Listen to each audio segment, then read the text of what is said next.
So the US is now looking into using their tariff revenue to buy Bitcoin, and Bitcoin is now pumping. In today's video, we'll be discussing exactly that, but we'll also be going over some recent concerning signs that may conflict this view. If you enjoy the content, make sure to smash that like button and subscribe. Without further ado, let's jump right into the video. This was not clickbait. The US explores tariff funds for Bitcoin investment. So the Trump administration has indicated that the US might look to explore the use of tariff revenue to invest in Bitcoin.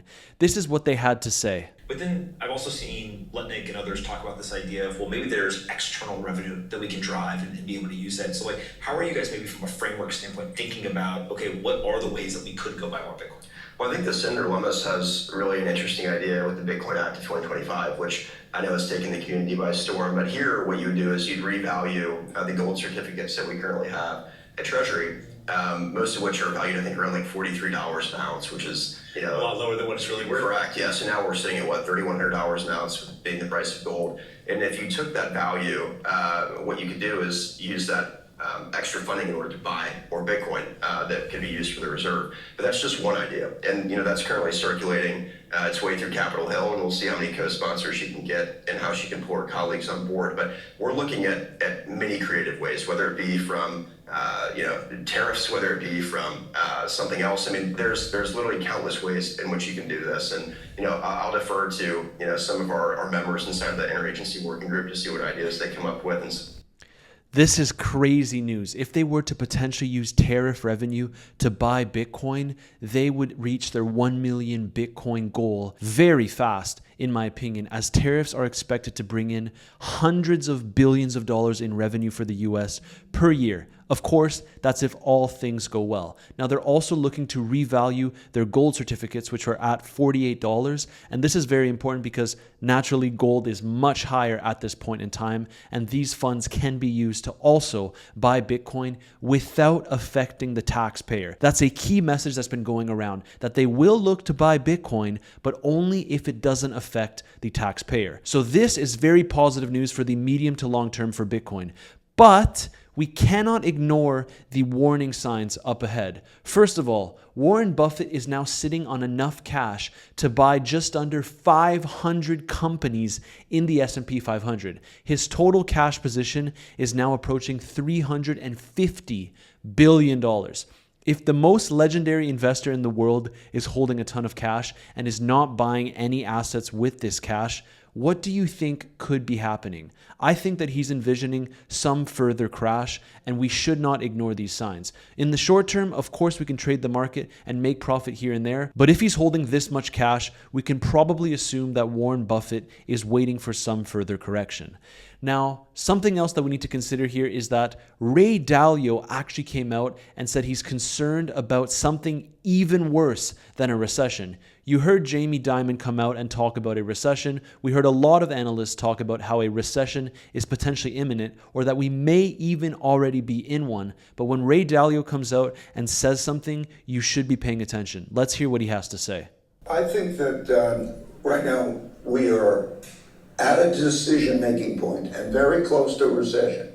And I'm worried about something worse than a recession if this isn't handled well. A recession is 2 negative quarters of GDP, and whether it goes slightly there, we always have those things.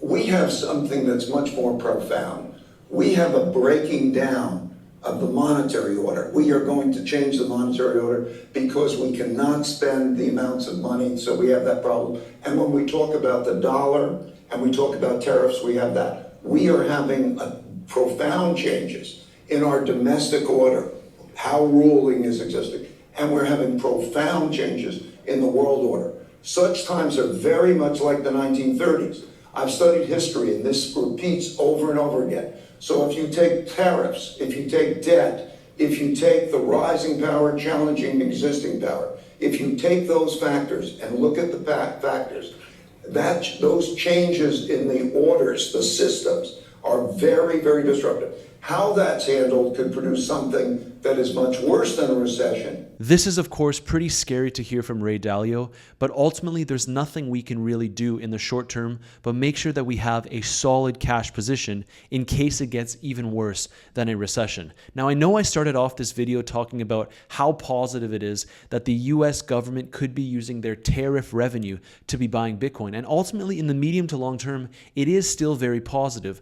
But given what Ray Dalio just said, given Warren Buffett's cash position, I wouldn't be 100% convinced that the bottom is in for stocks and, of course, crypto. Now let's take a look at what you're probably here for. That is Bitcoin. And we can see that since breaking this diagonal trend line, we have now seen a pretty nice green candle on the daily. But we are approaching the most crucial level of resistance that I have been going on and on about, and it's right around this level, 86.5 to 87.5K. I do think that this could be a strong resistance point for Bitcoin. Now, why did we get this pump? It's not necessarily the news about the US potentially looking into using their tariff revenue to buy Bitcoin, but also we know now that Michael Saylor did buy some Bitcoin as of last week, right around $82,600. Usually he buys and then we see a little bit of an uptrend. We also heard that Metaplanet was recently buying Bitcoin. And so right now, this level up here, which we are about to touch, is the key level that I would be looking at for all trading purposes. And that reminds me, if you want to trade this market, I have an incredible bonus for you with Weeks. It's the first link in my description down below, and it's the exchange that I use to make my trades. You can earn up to $28,000 just for trading as you normally would, depending on your volume, but you also get a phenomenal 20% deposit bonus. Now, what this means is if, for example, you were to deposit $10,000 into your Weeks account after signing up with the first link in my description down below, you would get $2,000 back for free for trading. So if you don't want to miss out on this opportunity, make sure you go ahead and sign up using the first link in my description down below, and all you need is an email and a password. It's really that easy. So back to the Bitcoin chart. This is the key level that we need to break if we are to see further upside for Bitcoin. And then if we can hold it as support, I would be targeting into the $90,000 range. The next big milestone would be right around 91.8, call it 92K, because that is the bottom of the previous range. I think it's okay that we start talking about these higher levels now as the Bitcoin price action develops. But as we can see here in this previous range, we held it as support several times if you look at my cursor. And so this could be another big potential rejection area, but if it's flipped as support, we could go much higher. And at that point in time, if we were to hold 92K as support, I would be confident that an all-time high would come for Bitcoin. For now, let's not get too ahead of ourselves. We have to look at this key level over here, 86.5 to 87.5K. And again, if you haven't been watching my videos, the reason why this is so important is because it coincides with a ton of different milestones, namely the 200-day moving average, the support level that we were into before we made that new all-time high, and also the 21-week exponential moving average, all tying into this one point on the chart. Also, there's a ton of volume there too. So if I had to guess, I would actually be expecting a rejection here, but only time will tell, and I will make sure to keep you updated as the price action unfolds. The next thing that we really need to discuss is the S&P 500, in particular, the death cross that actually just flashed. So why is this important for the S&P 500? Well, when it comes to Bitcoin, we talked about the death cross, and we usually dump into the death cross and then see a little bit of a pump afterwards. But for the S&P 500, this isn't necessarily the case. Now, if you don't know, the death cross is when the 50-day moving average crosses over the 200-day moving average. The 50-day moving average in this case is this green line on the chart, and then the 200-day moving average is the red line over here. So as we can see, as I zoom in here, we are now crossing that level. So what does this mean, and what has this meant historically for the stock market? What you want to consider here is usually it indicates some severe downtrend to come. And what I mean by that is if we just take our prior example of when a death cross actually flashed here, and I zoom out on this chart, we can see that I pointed out this level over here where the 50-day moving average crossed the 200-day moving average. And as we can see, we actually got a little pump after this happened. And if I go and measure when this pump was over, from the high over here all the way down to the low, we dropped about 25% for the stock market. Now, I don't need to tell you what would happen if this was the case for Bitcoin, because I would imagine that Bitcoin would go ahead and put in a new lower low, unfortunately.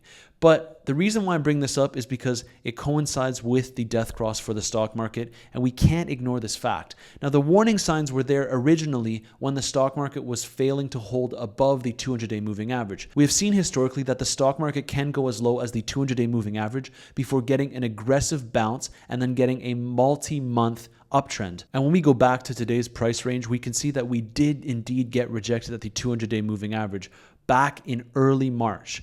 We fell below it, we came back up, we saw a bearish retest right over here, we weren't able to hold above it, and now we have since fallen lower and we're getting a little bit of a relief rally. Now, until stocks can actually reclaim this 200-day moving average, I would operate with a little bit more caution. And that is why I have still been favoring the shorts in this market. As we can see, if I zoom out on the Bitcoin chart, at this point we are still in a multi-month downtrend, which is why it continues to make sense to favor shorts in the market. Now, this doesn't necessarily mean that you should just go 100x short the market, because as we can see here, we got some pretty sizable bounces. But what this does mean is that you can favor shorts because of the downtrend. This longer time frame price action is simply not that positive for Bitcoin. So just be a bit patient here. I wouldn't be overly aggressive in your trades because we need to reclaim some very important levels if we are to be bullish on Bitcoin. Now, a bearish retest here at this orange level would be the level that I go ahead and short Bitcoin right around 86.5 to 87.5K.